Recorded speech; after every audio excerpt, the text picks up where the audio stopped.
sideedda qodob naagta isugu aadsan tahay hay soo wacdo. السلام عليكم. عليكم السلام ورحمة الله. مقعد صاحب. مقعد عبد الساق موسى بليده. عبد الساق horta aniga barnaamij waxaan la mood jecelkaaga ah. Marka adiga maanta maxaa baan tahay inaan ku taabin. Aniga maanta waxaan baan jecel hadda iyo calaamadsan oo calaamad igu taal ma jiro.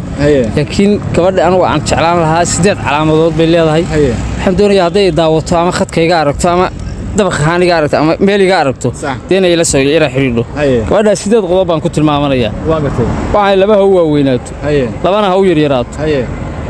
labana haw cadaato labana haw madoobato laba haw weynaato kubkii baridu dhab haw weynaadee laba haw cadaato midabkii isku dhab haw cadaadee laba haw madoobato suuniyaha iyo ciridku bay madoo haw ekaadeen laba haw yaraato dhexda iyo luquntu fiinaha ahaadeen sideeda qodob gabadhu haday leedahay hay la soo xiriiro garis horteeda laga helaa lacala haday daawanayso maxaa la u dhisaa lacala haday daawanayso lambarkii fariix 29 soo xiriir waa ka magaca marka adigu Birsaaq Musiis qoftaas magaceed magac malamiya magaceed ma bahay waaba gooya gabdhaha Soomaaliyeed baan ka dhex goobaya marka qofta haatan sideeda qodob naagta isugu aadsan tahay hay soo wacdo waa la xiriirayaa waxaan ku noolahay golis xuduudkeeda golis yani magaalada gobolka Alkacyo gabdho badan muuqaalka wada daawanaya waxaan leeyahay ninkana gabadha sideeda calaamadood ku sheegtay hadii aad kamid tahay ama hadii aad isku aragtay fadlan ninka la soo xiriir Alkacyo ku nool yahay golis buu intaqana ma laga waayeen واتي ديار ما سمعنا انت اللي اوكي قفت هذا لا على شنت ايام